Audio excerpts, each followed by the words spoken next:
Assalamualaikum warahmatullahi wabarakatuh. Berjumpa lagi dengan saya Ahmad Safrudin dalam channel Citra Edukasi. Kali ini sesuai dengan request beberapa rekan-rekan guru yang lain, saya akan membahas tryout PJOK guru SD, SMP, SMA maupun SMK. Nah, dalam soal-soal ini, soal-soal tryout, saya punya 12 soal tryout dari rekan-rekan guru PJOK ya, yang akan kita bahas dalam kesempatan kali ini. Bagaimanakah soal P3K atau tryout P3K dari SIM PKB kemarin? Apakah sulit atau seperti apa? Mari kita simak video berikut.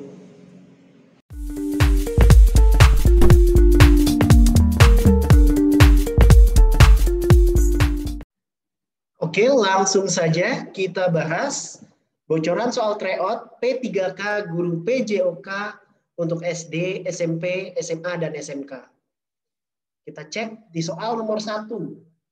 Komponen kebugaran jasmani yang berhubungan dengan keterampilan. Nah, di sini nih, kebugaran jasmani berhubungan dengan keterampilan. Kebugaran jasmani itu terbagi menjadi 2 komponen. Pertama yang berkaitan dengan keterampilan, kedua yang berkaitan dengan kesehatan. Nah, keterampilan itu berdasarkan apa? Berdasarkan gerak tubuh kita ya. Sedangkan kesehatan itu berdasarkan metabolisme tubuh kita. Nah, kita cek nih, yang mana yang termasuk komponen yang berdasarkan keterampilan. Explosive power, ya, atau daya ledak di sini ya. Daya ledak adalah bagaimana kita menggunakan power kita ya. Kecepatan, iya. Kelincahan, iya. Kekuatan, tidak. Keseimbangan, iya. Oke? Kelincahan, iya. Explosive power, iya. Keseimbangan, iya. Kekuatan tidak, komposisi tubuh tidak. Ini kalau kekuatan dan komposisi tubuh itu berkaitan dengan kesehatan ya. Ini ini berkaitan dengan jantung dan paru-paru, ini tidak. Iya. Kalau ya, kemudian explosive power iya, keseimbangan iya, koordinasi iya. Koordinasi iya, ini enggak. Kelincahan iya, ini iya, ini iya. Kecepatan iya, kelincahan iya, explosive power iya, keseimbangan iya, koordinasi iya. Jadi jawabannya adalah yang E. Kalau yang lain ini kekuatan, ini termasuk kesehatan ya. Nah, komposisi tubuh juga termasuk kesehatan. Ini kardiorespiratory, ini termasuk kesehatan juga. Ini juga termasuk kesehatan sehingga A, B, C, D bukanlah jawabannya. Nah, jadi yang berdasarkan keterampilan itu adalah kecepatan, kelincahan, explosive power, keseimbangan, dan koordinasi. Oke, kita lanjut soal nomor 2. Ini adalah yang berkaitan dengan kesehatan. Kebalikannya ya. Tadi kecepatan itu enggak ya. Dengan explosive power enggak. Karena explosive power dan kecepatan itu masuk keterampilan. Berarti sisanya adalah 2, 4, dan 5. Atau yang A jawabannya. Kardiorespiratory atau berkaitan dengan pernapasan kita di sini ya, jantung paru-parunya, muscle endurance, ketahanan ototnya ya, dengan kekuatan kita. Oke, kita cek. Latihan yang di sini yang ditanya adalah kekuatan, gimana kita berlatih untuk meningkatkan kekuatan kita. Kekuatan kita ya, ini kecepatan ya, perubahan arah berarti termasuk kelincahan juga nih. Rentang waktunya lama, enggak ya. Yang ini kekuatan adalah kita menggunakan, kalau yang berkaitan dengan kekuatan, beban yang maksimal. Semakin berat beban, kekuatannya pasti kita akan bertambah. Misalnya kita ngangkat beban 1 kilo dengan 2 kilo pasti lebih kuat. Nanti kita jadi ketika ngangkat beban yang 2 kilo untuk melatih kekuatan kita. Oke, kita lanjut. Dalam permainan futsal, Andi kelihatan lelah. Nah, lelah nih. Lelah berarti apa yang harus ditambahin di si Andi? Berarti daya tahan atau stamina-nya. Stamina-nya berarti apa nih? Berarti dia harus meningkatkan ini. Tadi, nah ini, kardiorespiratory ini. Atau jantung dan paru-parunya juga ya. Nah, kebugaran yang dimiliki Andi harus ditingkatkan stamina-nya tadi ya. Kira-kira kita ningkatin stamina dengan apa nih? Dribbling berpasangan, dribbling ini nggak meningkatkan stamina. Lari naik turun bukit bisa jadi. Vertical jump ini meningkatkan lompatannya si Andi ya. Untuk squat ini melatih kekuatan otot pinggul, bokong. Ini kayaknya enggak ya. Naik turun bangku juga ini enggak. Berarti jawabannya adalah lari naik turun bukit. Ya, dengan lari naik turun bukit di sini dia akan meningkatkan stamina si Andi ini ya, daya tahannya. Daya tahan sehingga pernapasannya akan lebih bagus dan si Andi ini dia bisa menggiring bola tanpa kelelahan. Oke, kita lanjut.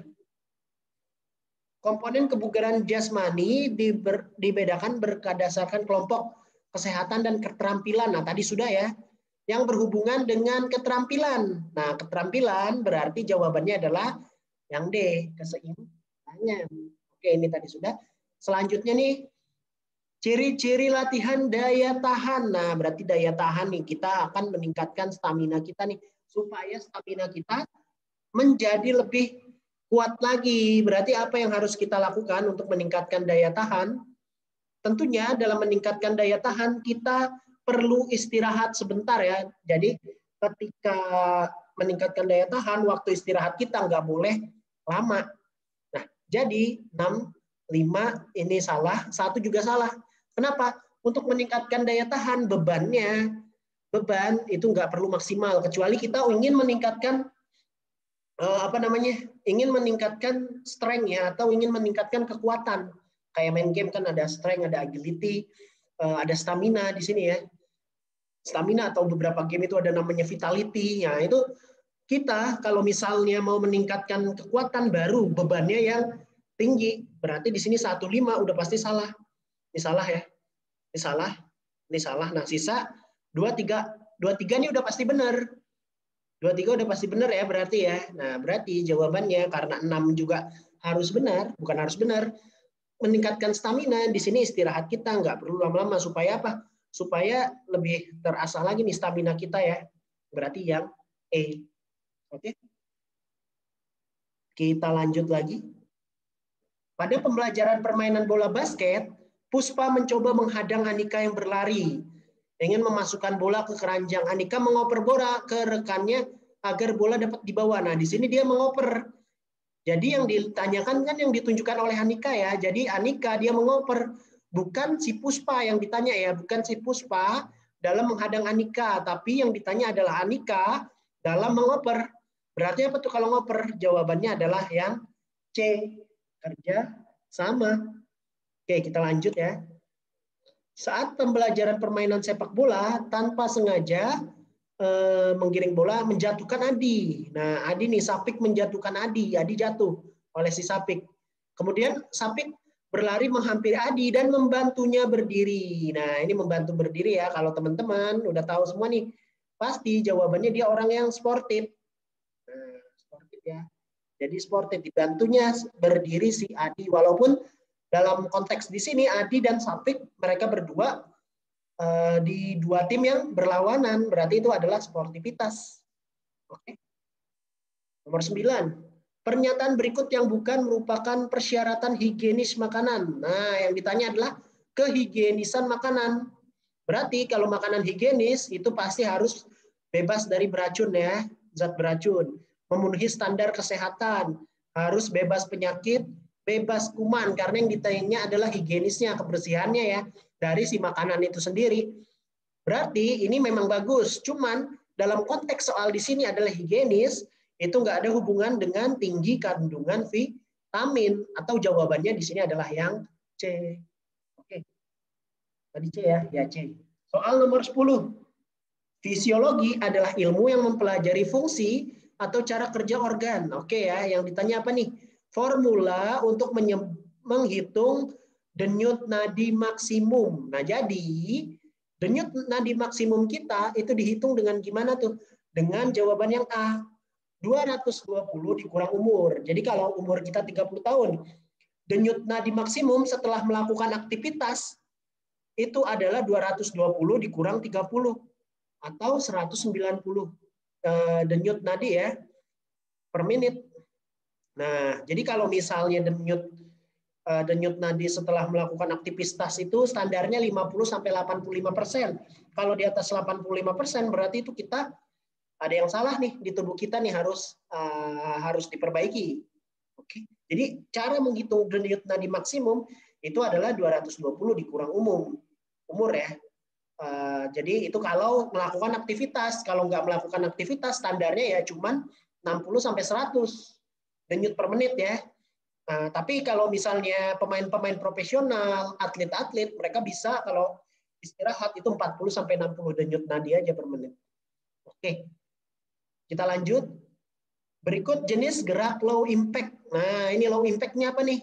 Low impact itu dia adalah ketika gerakan-gerakan tersebut tidak kedua kaki atau minimal salah satu kaki masih menyentuh lantai. Nah, itu low impact ya.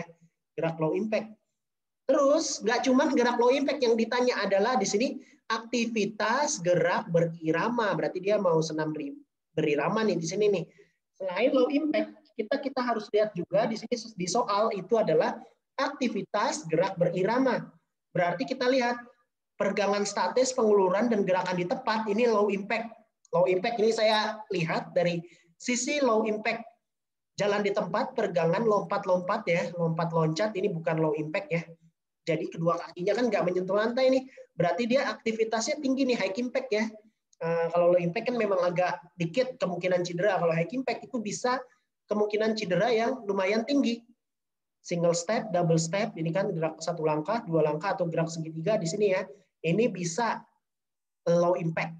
Lari cepat, wah ini udah ada lompat, lari cepat, ini udah pasti jelas-jelas high impact. Jogging tuh high impact ya. Pelemasan, lompat-lompat ini high impact. Oke, berarti jawabannya antara dua, antara A, peregangan statis, penguluran dan gerakan di tempat, atau C, single step, double step, dan V-step. Yang manakah yang menunjukkan gerak low impact di sini ya, dalam aktivitas gerak berirama? Ini kita lihat, sekali lagi kita perhatikan ini, aktivitas, poin penting nih, aktivitas gerak berirama. Gerak berirama, dia kalau peregangan statis, ini kan diam dalam beberapa detik ya, terus dia penguluran. Nah ini bukan gerak berirama ya. Kalau gerak berirama itu jawabannya adalah yang C. Walaupun benar A itu adalah low impact, tapi konteks soalnya di sini adalah aktivitas gerak berirama. Oke, kita lanjut lagi soal terakhir, soal nomor 12. Berikut adalah kombinasi gerak langkah dan ayunan langkah dengan intensitas tinggi, high impact. High impact nih. Nah, jadi high impact. Jadi kalau kita cuman single step, ini udah pasti bukan ini. Kemudian di sini ada marching, ada membo. Nah, ini bukan high impact ya. Ada caca. Caca tuh kayak dance ya, kayak dansa caca dalam gerak langkah.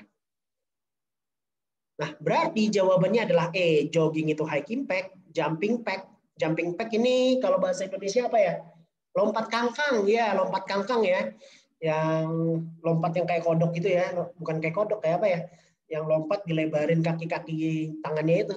Nah, shoulder press di sini adalah high impact dalam sisi ayunan lengan ya. Nah, walaupun tadi yang saya katakan high impact ini kedua kaki tidak di tanah biasanya ya. Kalau low impact biasanya tuh minimal satu kaki di tanah. Nah, di sini berarti jawabannya adalah yang E untuk low impact. Maaf, high impact. Nah, mungkin sekian dulu pembahasan dari saya. Misalnya teman-teman nih mau minta bahas lagi, bisa kirim soal-soalnya baik di IG, email, maupun di WA saya ya. Mohon maaf jika ada kesalahan. Jika ada kesalahan, teman-teman bisa komen aja di komentar ya, di kolom komentar atau WA saya, atau mungkin mau Telegram juga bisa ya. Kalau ada yang ingin ditanyakan bisa tanyakan. Kalau ada yang ingin nge-request soal-soal berikutnya, karena saya nggak punya soal-soalnya, bisa minta tolong nih teman-teman ngirim soal ke saya. Oke, mungkin sekian yang bisa saya sampaikan. Mohon maaf jika ada kesalahan. Terima kasih atas perhatian teman-teman. Semoga apa yang saya sampaikan berguna nih untuk tes P3K nanti, dan saya doakan semua teman-teman lolos dalam tes P3K tahun ini. Akhir kata saya ucapkan wabillahi taufik wal hidayah. Wassalamualaikum warahmatullahi wabarakatuh. Dan sekali lagi saya ucapkan terima kasih.